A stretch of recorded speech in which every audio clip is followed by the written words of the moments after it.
김동연 경제부총리 같은 경우는 아무튼 상징성은 되게 있어 보여요. 그 리스트를 쭉 보면은 문재인 정부도 어쩔 수 없이 사실은 인서울 정도의 꼴이 있고요. 실제로 집단 내에서는 리드하는 건 분명히 맞는 것 같다고 생각이 드는데 경제부총리의 상고 출신인데다가 일반 지방대에 나오신 분이 지금 올라가신 거잖아요. 네. 이런 게 이제 제가 봤을 때는 상징적인 부분, 이런 분들도 능력 있으면 똑같은 자리에 기용하겠다 이렇게 그런 의지를 보여주시는 것 같고요.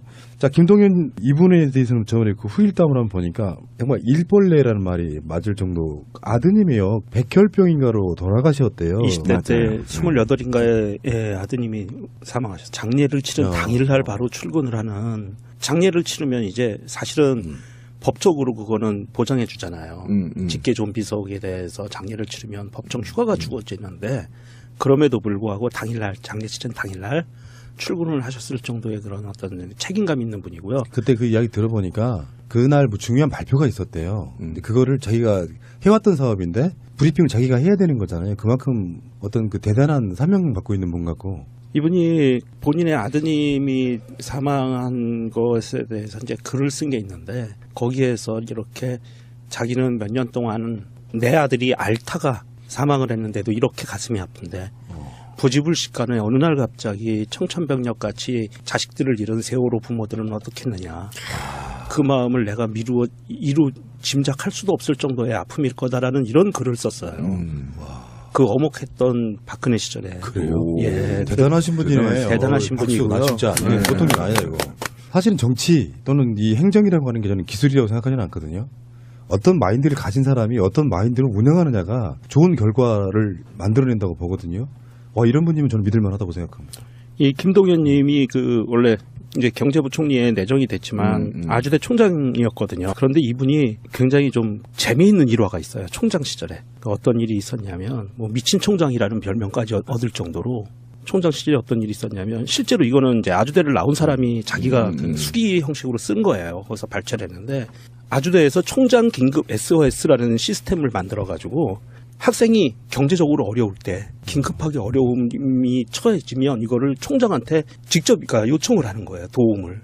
그러면 총장이 이거를 이 김동연 총장이 사비로 이 학생들을 도와줬대요. 와, 정말 대단한 사람이구나. 그리고 그리고 또 두 번째는 애프터 유라는 이제 전살적인 어학연수 프로그램을 만들어냈는데 이거는 뭐 언어 능력, 학점 이런 거 전혀 상관없이 어려운 학생들이 신청하면 무조건 해외 연수 보내주는.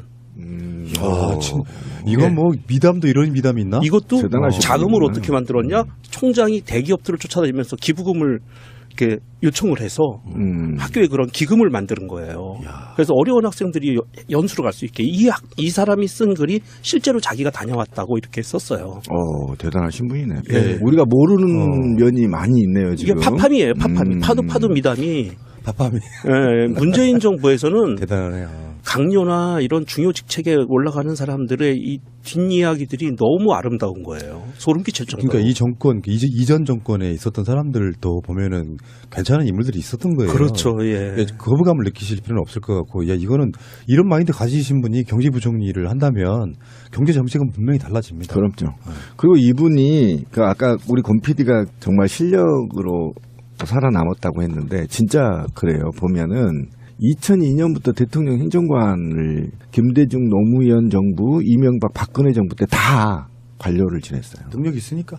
그러니까 실력만이 버티고 있는 거죠. 이 사람은 실력으로. 능력도 있었고요. 심지어는 그 소름 끼치는 게 이런 거예요. 이명박 박근혜 전 대통령에게 관료이면서도 목숨을 걸고 직언을 한 사람이에요.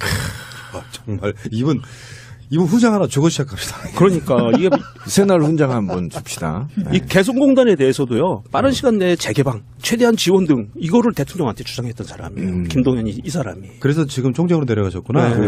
그렇구나. 승진을 못했죠, 당연히. 그러니까 이렇게 이명박근혜 두 정권에서 얼마만큼 그 중요한 인재들을 이렇게 제대로 써먹지 못했는지 이거는 국가적으로 수십 년의 기간을 들여서 키워낸 인재인데도 불구하고 써먹지 못했다. 써먹지 못하는 게 아니라 안 써먹은 거죠.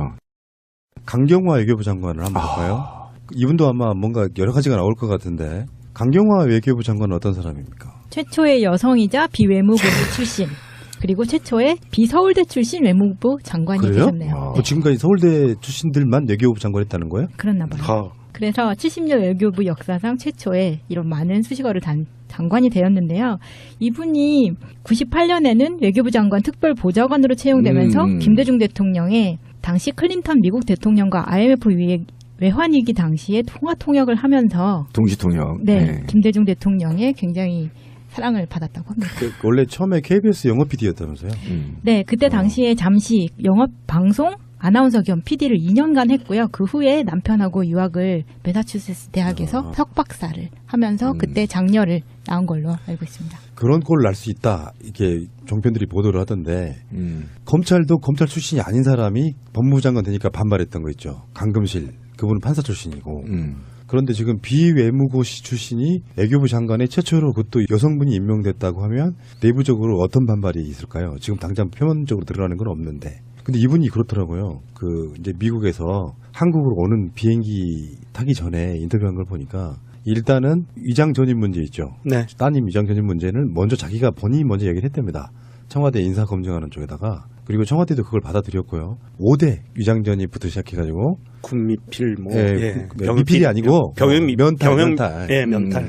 뭐 세금 뭐라든지 탈루라든지 이런 거 다 포함해가지고 5개 정도의 결격 사유는 장관이나 그러니까 사람을 쓰지 않겠다 이렇게 된 건데 이 사람은 그것을 뛰어넘는 거죠. 그러니까 먼저 발표를 하는 거예요. 청와대에서 이러이러한 결격 사유가 있음에도 불구하고 능력을 인정해서 외교부 장관에 지금 내정했다 이렇게 이야기하는 거거든요. 사실 왜 위장 전입이 가장 문제가 되는 이유가 부동산 투기 목적으로 썼을 때 때문이잖아요. 그렇죠. 근데 사실 이분은 딸의 경우에 외국 학교에서 국내 학교로 전학하는 과정에서 발생을 한 건데 이거는 딸 국적 자체가 미국이고 한국에서 사실은 외국인 학교를 다녔어도 됐어요. 그런데도 불구하고 굳이 이화 여고를 넣기 위해서 했다는 거는 오히려 애국심을 봐줄 만한 상황이 아닌가. 아, 역으로? 네. 그러니까 오히려 본인이 칭찬받을 만한 이화여고 일이죠. 나왔으니까 딸도 네. 이화여고 보내려고 했구나. 굳이 한국 학교 안 보내도 되거든요. 그러네. 그러니까 노회찬 의원이 트윗에 그런 이야기를 써놓은 게 기억이 나네요.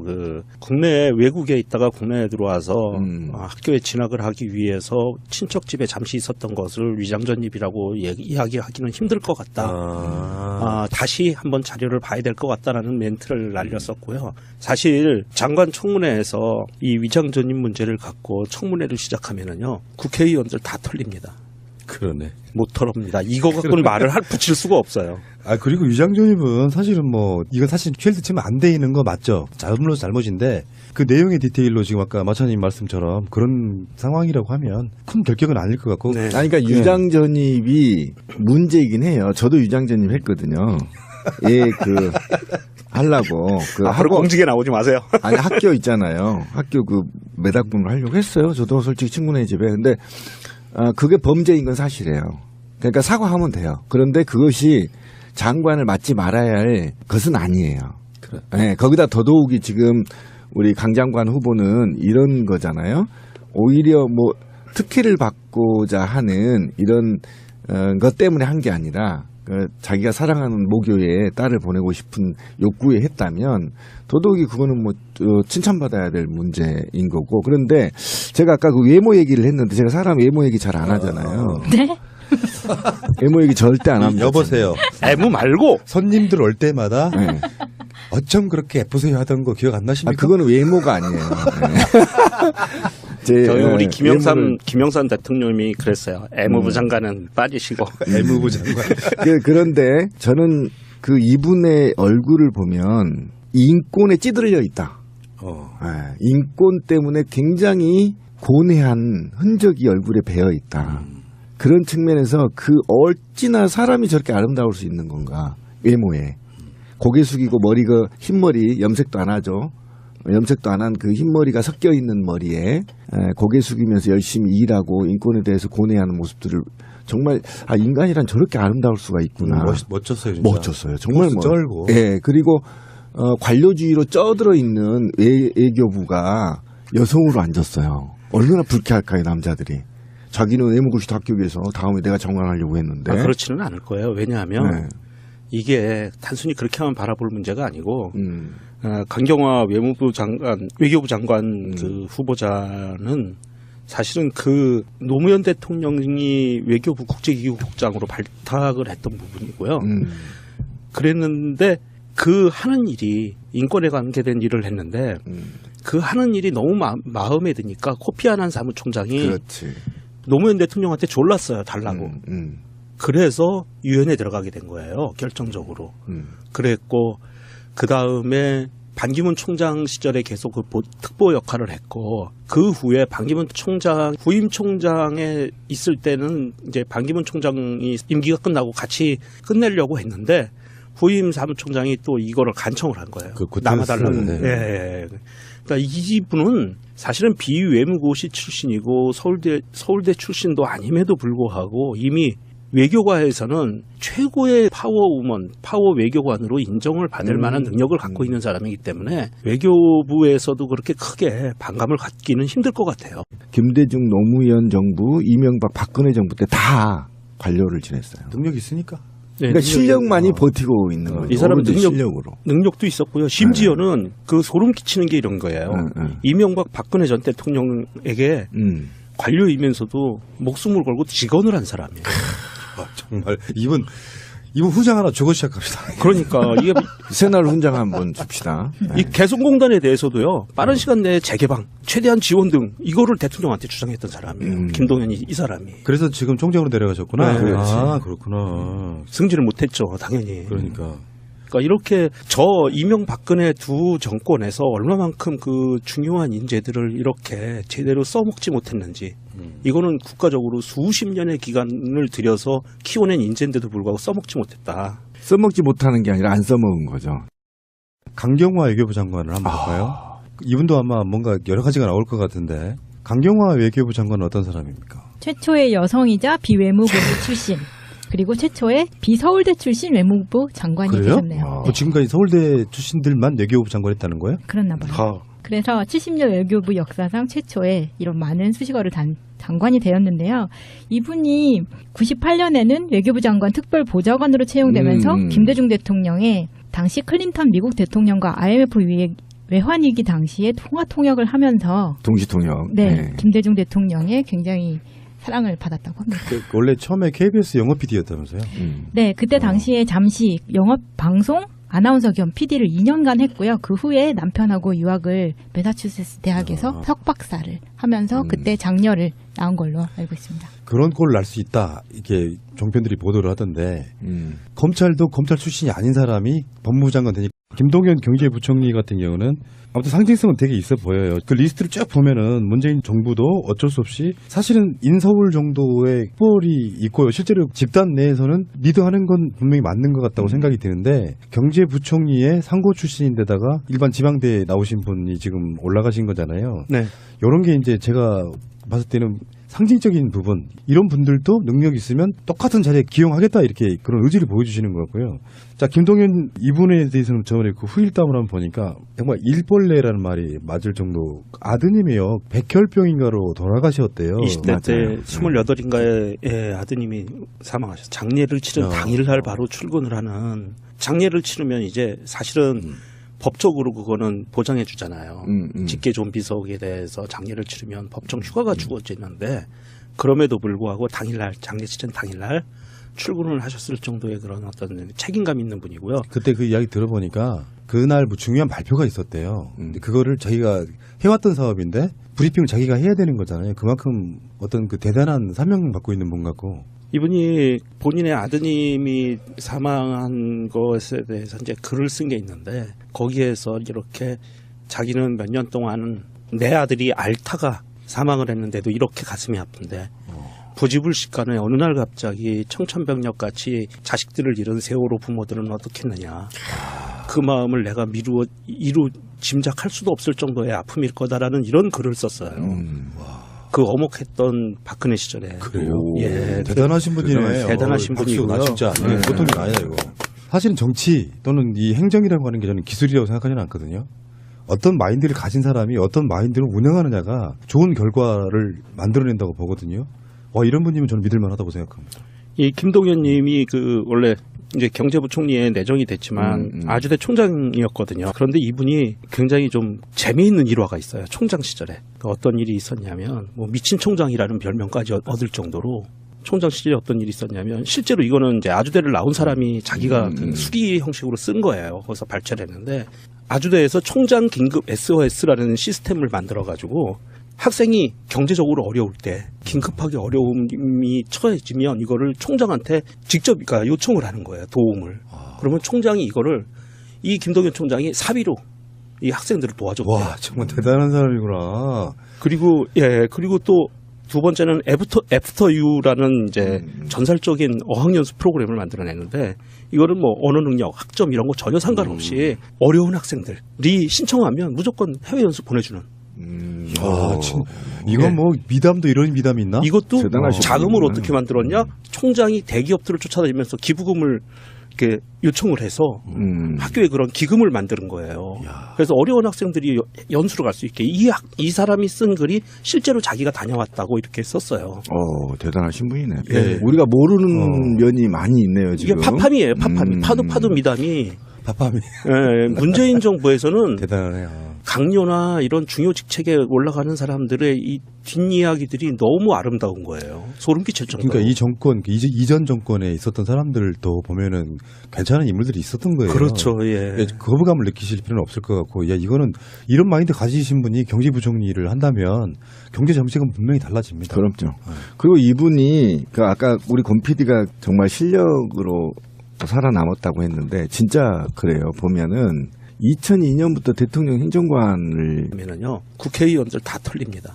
그러네. 못 털읍니다. 이거 갖고는 말을 붙일 수가 없어요. 아, 그리고 유장전입은 사실은 뭐, 이건 사실 쉴드 치면 안 돼 있는 거 맞죠? 잘못인데, 그 내용의 디테일로 지금 아까 마차님 말씀처럼 그런 상황이라고 하면 큰 결격은 아닐 것 같고. 네. 그러니까 유장전입이 문제이긴 해요. 저도 유장전입 했거든요.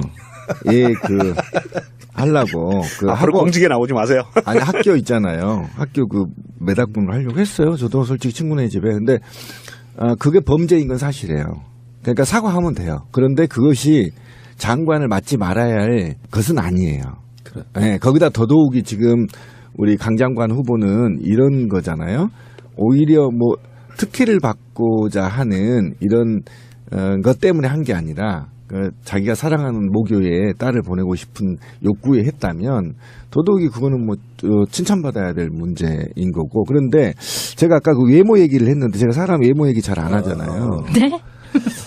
외모 얘기 절대 안 합니다. 여보세요. 애무 말고 손님들 올 때마다 네. 어쩜 그렇게 예쁘세요 하던 거 기억 안 나십니까? 그거는 외모가 아니에요. 네. 저희 우리 외모를 김영삼 대통령이 그랬어요. 애무부 장관은 빠지시고. 애무부 장관. 그런데 저는 그 이분의 얼굴을 보면 인권에 찌들려 있다. 인권 때문에 굉장히 고뇌한 흔적이 얼굴에 배어 있다. 그런 측면에서 어찌나 사람이 저렇게 아름다울 수 있는 건가. 외모에. 고개 숙이고 머리가 흰머리 염색도 안 하죠. 염색도 안 한 그 흰머리가 섞여 있는 머리에 고개 숙이면서 열심히 일하고 인권에 대해서 고뇌하는 모습들을 정말 인간이란 저렇게 아름다울 수가 있구나. 멋졌어요. 진짜. 멋졌어요. 정말 쩔고. 예. 그리고 그러니까 반발했던 거 있죠. 강금실. 그분은 판사 출신이고. 그런데 지금 비외무고시 출신이 외교부 장관에 최초로 그것도 여성분이 임명됐다고 하면 내부적으로 어떤 반발이 있을까요? 지금 당장 표면적으로 드러나는 건 없는데. 근데 이분이 그렇더라고요. 이제 미국에서 한국으로 오는 비행기 타기 전에 인터뷰한 걸 보니까 일단은 위장 전입 문제 있죠. 네. 따님 위장 전입 문제는 본인이 먼저 얘기를 했답니다.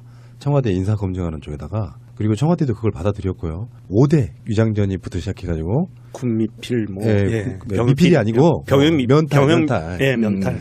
뭐 세금 뭐라든지 탈루라든지 이런 거 다 포함해가지고 5개 정도의 결격 사유는 장관이나 그러니까 사람을 쓰지 않겠다 이렇게 된 건데 이 사람은 그것을 뛰어넘는 거죠. 그러니까 먼저 발표를 하는 거예요. 청와대에서 이러이러한 결격 사유가 있음에도 불구하고 능력을 인정해서 외교부 장관에 지금 내정했다 이렇게 이야기하는 거거든요. 사실 왜 위장 전입이 가장 문제가 되는 이유가 부동산 투기 목적으로 썼을 때 때문이잖아요. 그렇죠. 근데 사실 이분은 딸의 경우에 외국 학교에서 국내 학교로 전학하는 과정에서 발생을 한 건데 이거는 딸 국적 자체가 미국이고 한국에서 사실은 외국인 학교를 다녔어도 됐어요. 그런데도 불구하고 굳이 이화 여고를 넣기 위해서 했다는 거는 오히려 애국심을 봐줄 만한 상황이 아닌가. 역으로? 네.